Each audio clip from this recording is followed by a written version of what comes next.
तो काशी और मथुरा के बाद अब संभल में भी मंदिर मस्जिद विवाद ने दस्तक दे दी है। मंगलवार को जिला कोर्ट में हिंदू संप्रदाय की तरफ से एक याचिका दायर की गई थी, जिसमें शहर की जामा मस्जिद के हरिहर मंदिर होने का दावा किया गया। याचिका पर कोर्ट ने सर्वे के आदेश भी जारी कर दिए और इसकी सूचना मिलने के बाद ही समुदाय विशेष में आक्रोश फैल गया। अब इस मामले पर मौलाना भी माहौल को हवा देने में जुटे हैं। सवाल उठता है कि अगर समुदाय विशेष को यह पक्का यकीन है कि जामा मस्जिद वाकई मस्जिद ही है, तो फिर सर्वे से ऐतराज क्यों? इस मुद्दे पर बात होगी, लेकिन पहले यह रिपोर्ट देखिए।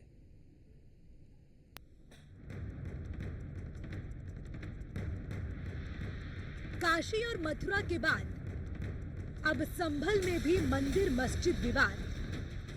सर्वे के आदेश पर सियासत, नए विवाद की लिखी जा रही इबारत। संभल के इस जामा मस्जिद पर तैनात भारी फोर्स माहौल की कहानी खुद ही कह रही है। जिला कोर्ट की ओर से सर्वे का आदेश दिए जाने के बाद जिस तरह से माहौल बदला और सोशल मीडिया पर पत्र वायरल हुआ, जिसमें जुम्मे की नमाज पर मस्जिद में इकट्ठा होने की बात कही गई, उसके बाद से ही प्रशासन सतर्क हो गया और बड़ी संख्या में पुलिस, पीएससी और आरएएफ के जवानों की तैनाती कर दी गई। बड़ी संख्या में मुरादाबाद और बरेली मंडल से भी फोर्स मंगाई गई। इस बीच पूरे मामले पर सियासत भी गर्मा गई है। संभल में जो हमने एप्लीकेशन दायर की है वो एएसआई सर्वे की नहीं, वो एडवोकेट कमीशन की सर्वे की है, जिसको 19 नवंबर को माननीय सिविल जज सीनियर डिवीजन साहब ने अलाउ कर दिया था। उस दिन शाम को 6 बजे से लेके 7:30 बजे तक सर्वे भी हुआ था।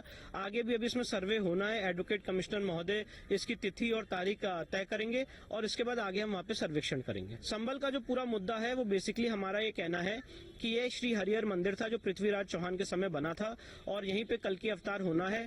बाबर ने 1526-1529 में जगह को तोड़ा। ये बात बाबरनामा में भी मेंशन्ड है, जिसका बेवरेजेस ने ट्रांसलेशन किया है। आईने अकबरी के पेज नंबर 281 पे लिखा हुआ है कि यहाँ पे हरिहर मंदिर था और यहाँ पे कल की अवतार होना है। ये बात अकबर के कोर्ट मास्टर अबुल फजल ने लिखी है 1600 के दशक में। अलेक्जेंडर कैनिंगम जो आर्कियोलॉजिकल सर्वे ऑफ इंडिया के डायरेक्टर जनरल थे, उन्होंने भी यहाँ पे सर्वेक्षण किया है 1873 से 1875 के बीच में, और उन्होंने पाया था कि एक हिंदू मंदिर का परिसर है जिसको गलत ढंग से मस्जिद का रूप देने की कोशिश की गई है। और उसके बाद एएसआई ने इस मॉन्यूमेंट को 1920 में नोटिफाई कर दिया था, एएसआई एक्ट 1904 के तहत, और सीरियल नंबर 250 पे मॉन्यूमेंट फॉल करता है। पर सबसे बड़ी जो चौंकाने वाली बात है कि आज एएसआई वहां कब्जे में नहीं है। एएसआई प्रोटेक्टेड मॉन्यूमेंट तो है, पर एएसआई वहां पे कोई कंट्रोल नहीं कर पा रही है। एएसआई वहां कब्जे में नहीं है। एएसआई ने अपना कब्जा कब खोया, ये सबसे इंपॉर्टेंट सवाल है। और हम ये चाहते हैं एएसआई एक्ट 1958 फॉलो हो, शब्द बाय शब्द। वहीं मामले में मुस्लिम पर्सनल लॉ बोर्ड और सपा नेता जियाउर रहमान बर्क ने भी बयान देते हुए इसे उकसावे की कार्रवाई करार दे दिया है। मेरा अधिकार है कि मैं कोर्ट के आदेश के खिलाफ आगे कोर्ट में जा सकता हूं, और जो कोर्ट ने आदेश दिया मैं उससे सहमत नहीं हूं।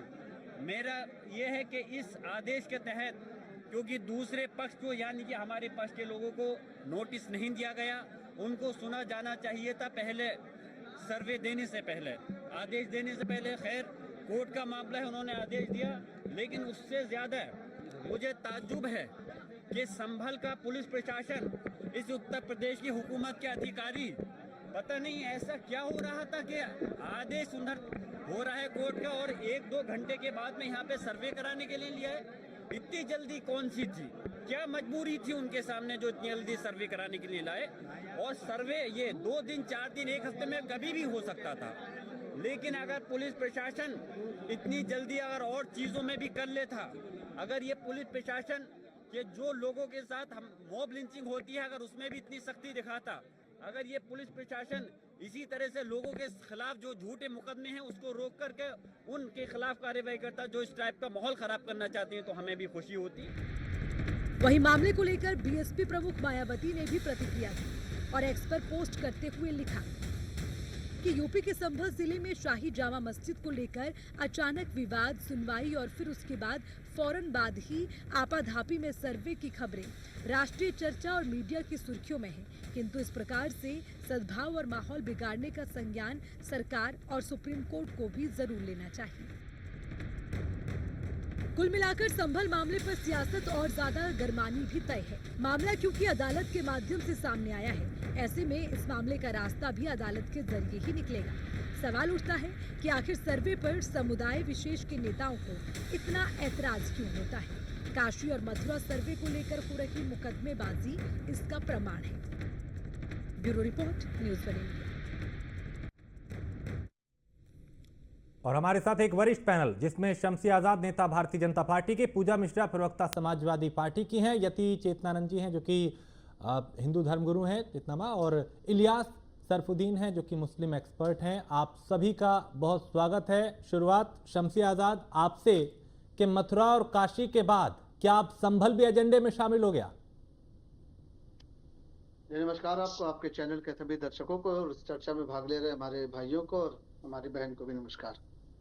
देखिए, एजेंडे में कुछ शामिल होने की जरूरत नहीं है। सब कुछ अपने आप ही जो है, प्रकृति जिसको कहती है ना कि प्रकृति किसी को मिलाना चाहते हैं तो अपने आप ही रास्ते निकल आते हैं, अपने आप ही कहीं ना कहीं वो चीजें एक के बाद एक के बाद एक के बाद लगातार होती रहती है। ये चीजें आपने देखा कि राम जी की अयोध्या में देखा आपने, जो आस्था का केंद्र था, करोड़ों लोगों की आस्था का केंद्र था, तो वहां पर भी आपने देखा कि लगातार सबूत मिलते गए और उसको जो है सुप्रीम कोर्ट ने जो है माना कि यहाँ पर राम मंदिर था और राम मंदिर को आस्था के आधार पर और सबूतों के आधार पर मंदिर घोषित किया गया और आज वहाँ विश्व का सबसे खूबसूरत मंदिर बनकर तैयार हो गया। उसके बाद आप देखें काशी की बात भी अगर ले तो वहां पर भी आपने देखा कि जब वजू खाने का और उसके अंदर का सर्वे हुआ तहखाने का, तो वहां भी अनेकों ऐसे सबूत मिले, अनेकों ऐसे निशान मिले, अनेकों चीजें ऐसे वहां पर मौजूद थी जो कहीं ना कहीं उसको मंदिर दर्शाती है, कहीं ना कहीं वो गौरी का मंदिर जो है दर्शाया जाता है। वही चीजें आप यहाँ पर देखें कि संभल में भी वही चीजें, मथुरा में भी वही चीजें सारी, तो कहीं ना कहीं इतिहास जो है वो दोहराता जरूर है और इतिहास दोहराने में यही है कि इसको जो है किसी न किसी तरीके से मुगलों द्वारा, आक्रांताओं द्वारा जो है इसको तोड़कर जो है यहाँ पर मस्जिद का निर्माण कराया गया। तो सारी चीजें कहीं ना कहीं बिल्कुल से सामने आ रही है और अगर संविधान के दायरे में, कानून के दायरे में रहकर कोई काम किया जाएगा तो भारतीय जनता पार्टी उसका समर्थन करती है। भारतीय जनता पार्टी ने कहीं ऐसा नहीं कहा कि भाई चलो कार्यकर्ताओं जमा हो जाओ, चलो मंदिर मस्जिद को तोड़ दो, चलो हम उस पर कब्जा कर लें। हालांकि सरकार इस वक्त मजबूत है और भारतीय जनता पार्टी भी इतना मजबूत है कि अगर ऐसा कोई काम करना चाहे तो उसको कोई रोक नहीं सकता। लेकिन भारतीय जनता पार्टी ने हमेशा संविधान और कानून के दायरे में रहकर काम किया, तो वो बाकायदा चाहते हैं कि जो प्रोसीजर है, जो कानून है, कानून के अंतर्गत जो चीजें, सबसे पहले सर्वे कराया जाए। सर्वे कराने के बाद विपक्ष की जो दलीलें हैं, जो मुस्लिम समाज है उनकी दलीलें, उनके सबूत है, उनको भी सुनने का पूरा मौका दिया जाए और उसके बाद जो कोर्ट के द्वारा जो फैसला आएगा उसको जो है सभी लोगों को मानना होगा, चाहे वो भारतीय जनता पार्टी लेकिन हो, शमसी भाई कानून और संविधान ये भी कहता है कि 1991 का जो एक्ट है उसी में यही तो था कि भाई आजादी से के बाद का जो ढांचा जैसा है वो वैसा ही माने रहेगा। अब ऐसे अगर हर चौथे दिन कहीं ना कहीं ये दावा किया जाएगा कि साहब वो मस्जिद नहीं वो मंदिर थी, तो हर फिर यही विवाद रहेगा कि भैया मंदिर थी या मस्जिद थी, कोई ना कोई नया दावा कर दिया जाएगा किसी भी मस्जिद पे, किसी भी मंदिर पे। इसको इस 1991 के जो कानून है, इसका जो बनाया गया, इसको हमारे ख्याल से अमेंडमेंट की जरूरत है। जब कानून पे सबूतों के आधार पर चलता है तो अगर सबूत होगा तो उसको माना जाएगा।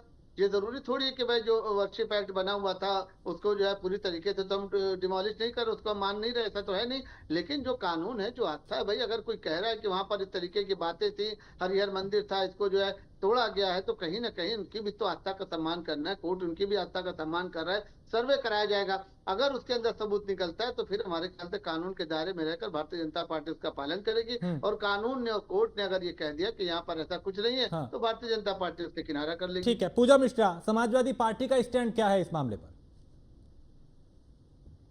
देखिए, पहले तो आपको नमस्कार राजेश जी, और साथी प्रवक्ताओं को भी मेरा नमस्कार।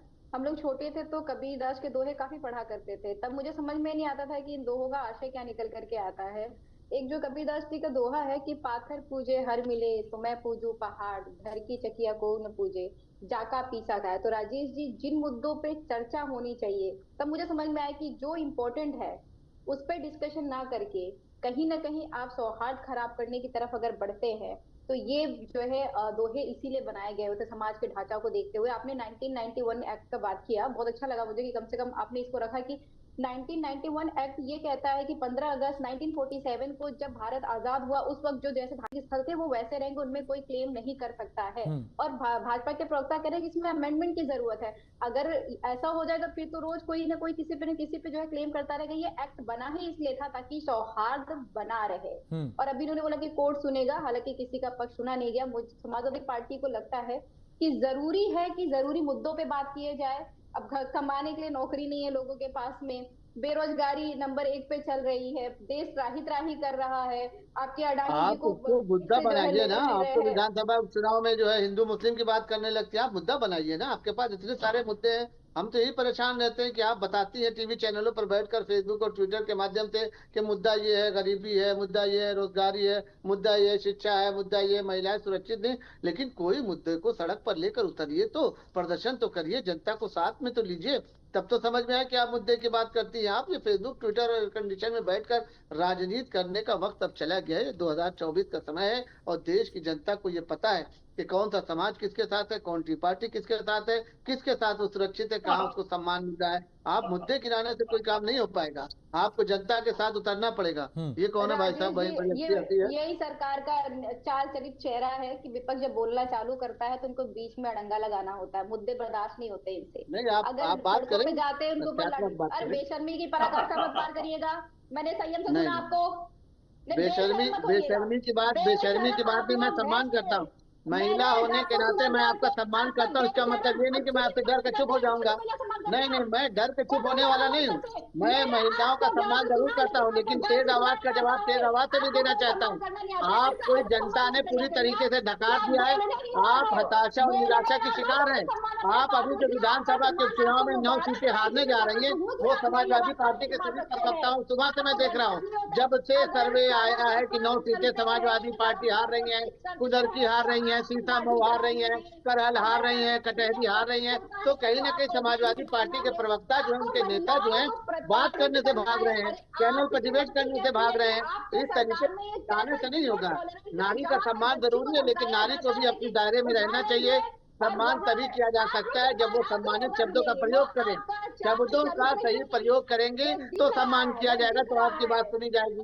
झूठे तथ्यात्मक बातें, भ्रमित करने वाली बातें, बेबुनियाद बातें, ये सारी बातें अगर की जाएगी तो हम तो पूरी सुन सकते हैं।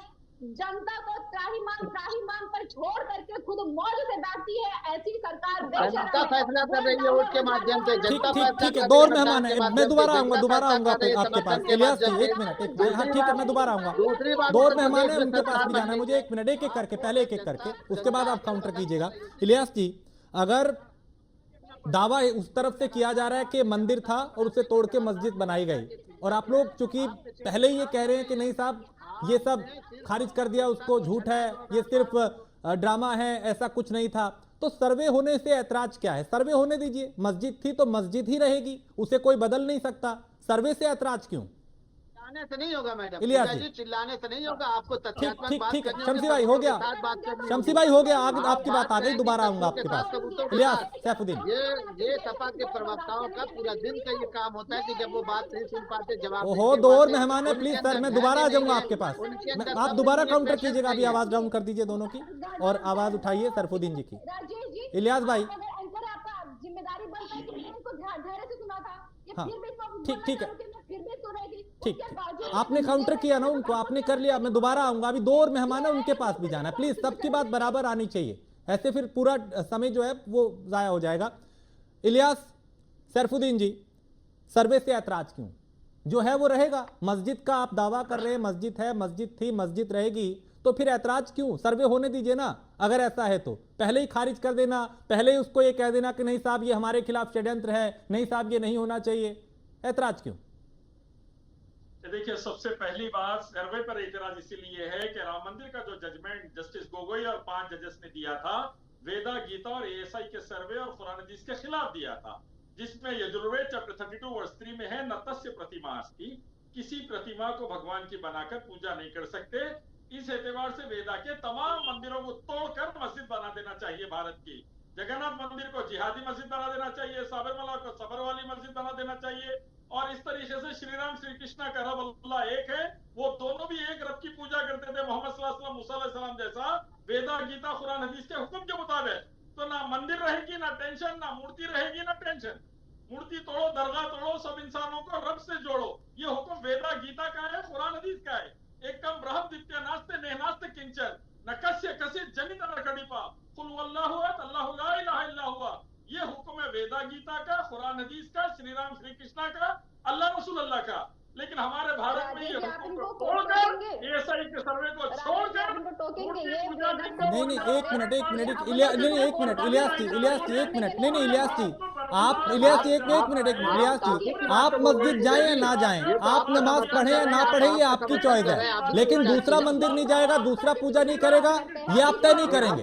एक मिनट है ना, ये मंदिर तोड़ दो मस्जिद तोड़ दो ये आप तय नहीं करेंगे। भारत संविधान और कानून से चलता है और उसी हिसाब से फैसले आते हैं और फिर तय होता है कि वहाँ मंदिर था या मस्जिद थी। राजेश जी कहाँ बैठा लेते हैं, कहाँ अजीब की शक्ल वाला आदमी, शैतान की शक्ल वाला। अरे भाई सारे एक साथ बोलेंगे क्या आप? एक मिनट एक मिनट इनको जवाब चेतना दी देंगी। चेतना जी ये क्या उलझुल बातें कर रहे हैं, इनको जवाब आप दें। वैसे तो आगे आ जाएंगे कि नहीं साहब वो मस्जिद ही है, मस्जिद के अलावा वहाँ जांच नहीं होनी चाहिए, वहाँ सर्वे नहीं होना चाहिए, और फिर पता नहीं कौन सी किताब और कहाँ कहाँ के हवाले दे रहे हैं कि साहब ऐसा होना चाहिए। अरे आपकी चॉइस है, आप मस्जिद जाए ना जाए आपका विषय है, दूसरा मंदिर जाएगा भाई, उसकी आस्था है। राजेश जी देखिए राजेश जी देखिए, जिस तरीके से इलियास जी यहाँ बैठकर अपनी बात को रख रहे हैं उससे ये स्पष्ट है कि इन लोगों की मानसिक स्थिति कैसी है और इस देश में ये लोग क्या चाहते हैं। ये लोग चाहते हैं कि यहाँ शरिया का कानून लागू हो, ये लोग चाहते हैं कि यहाँ गजवाए हिंद हो, जिसकी पूरी तैयारी कर चुके हैं। ये लगातार धमकी दे रहे हैं। अभी तौकीर रजा ने खुलकर ये बात कही है कि हिंदुओं की रूह कांप जाएगी। सुनिए इलियास जी, बहुत बकवास कर चुके हैं, बहुत बकवास कर चुके हैं आप, अब शांति उससे सुनिए। ये बहुसंख्यक समाज का देश है, यहाँ आप रहते हैं इसलिए आपका सम्मान किया जाता है। इसका अर्थ ये नहीं है कि आप हम लोगों के सर पे चढ़कर नाचेंगे। मस्जिद आपने अभी कहा कि सारे मंदिरों को, अरे सुन लो इलियास, अरे सुनो, अपनी औकात में रहकर पहले बात करो। और दूसरी बात ये है कि तुम पर मुकदमा कायम होना चाहिए। जो व्यक्ति एक नेशनल न्यूज चैनल पर बैठकर मंदिरों को तोड़ने की बात करता हो, उसकी मंशा जग जाहिर है।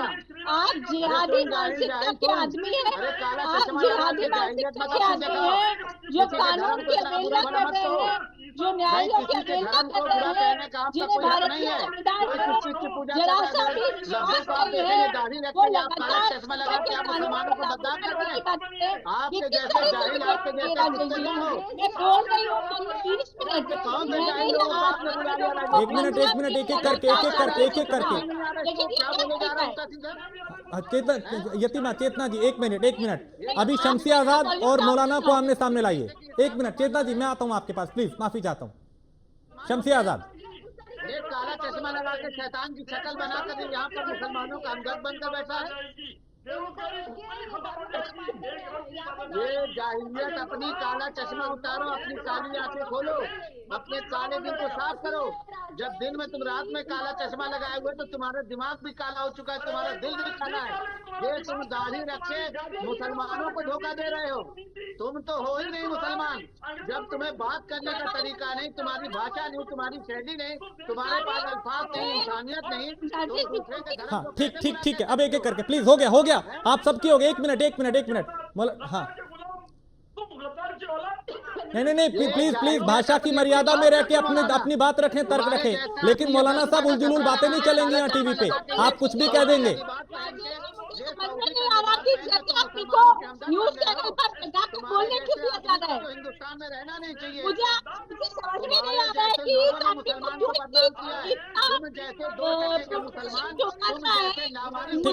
नहीं ऐसे सब बोलेंगे तो समझ नहीं आएगा। एक मिनट एक एक करके देखिए, क्योंकि आप सब लोग वीडियो कॉन्फ्रेंस के जरिए जुड़े हुए हैं डिजिटल माध्यम से, तो कई बार आप 2-3 लोग बोलते हैं ना, समझ नहीं आता किसी का भी कौन क्या बोल रहा है। एक एक करके अपनी बात को रखेंगे तो समझ आएगा। चेतना नंद जी, पूजा मैं आपके पास आऊंगा, पहले चेतना जी को सुनेंगे, उनकी आवाज डाउन कर दीजिए प्लीज।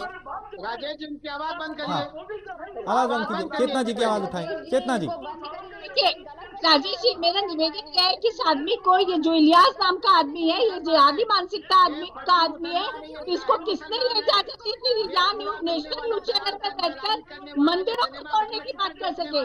बेसिकली यही जो जिहादी मानसिकता है, यही तत्व भारत को विनाशकारी शक्तियों को प्रबल करता है। यही वो तत्व है जो यहाँ जिहाद फैलाना चाहता है। यही वो कि किस तरह से, राजेश जी, मैं इस तरह से डिबेट नहीं कर पाऊंगी। अरे प्लीज, अरे यार आवाज, एक मिनट आवाज डाउन कीजिए दोनों की।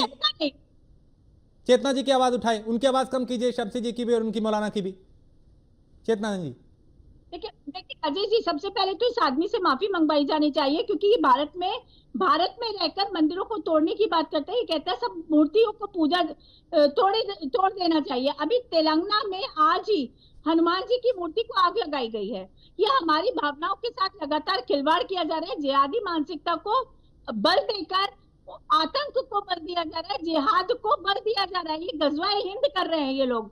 एक न्यायालय का आदेश आता है सर्वे कराने का। आपको अगर डिस्ट्रिक्ट कोर्ट पर आपत्ति है, डिस्ट्रिक्ट कोर्ट के निर्णय पर आपत्ति, तो आपके लिए हाई कोर्ट खुला है, आपके लिए सुप्रीम कोर्ट खुला है। दूसरी बात, आपने 1991 के एक्ट की बात की थी प्रारंभ में जब डिबेट ओपन किया। राजेश जी, मैं बहुत स्पष्ट कर देना चाहती हूँ, जब काशी विश्वनाथ का सर्वे हो रहा था तभी सुप्रीम कोर्ट ने गाइडलाइन दे दी थी कि 1991 का एक्ट बार नहीं करता किसी भी संपत्ति की नौयत जानने के लिए। उसका वास्तविक मूल क्या है, वो किस मूल में है संपत्ति, ये कभी भी जाना जा सकता है। 1991 का एक्ट संपत्ति की नौयत जानने के लिए बार नहीं करता है। और इस आदमी से मेरा निवेदन है आपसे कि ये मैं ऐसे लोगों की मैं आवाज नहीं ज्यादा ऑन करता जो उलझुल बातें करेंगे, तर्क देंगे, वितर्क करेंगे तो आवाज खुली रहेगी, वरना नहीं आएगी। पूजा मिश्रा समाजवादी पार्टी के सांसद जो संभल से हैं, बर्क, उन्होंने भी पहले ही कह दिया कि मैं कोर्ट के आदेश को नहीं मानूंगा जो सर्वे हुआ, और फिर कहा कि ऊपरी अदालत में अपील करूंगा। ठीक है, वो आपका अधिकार है,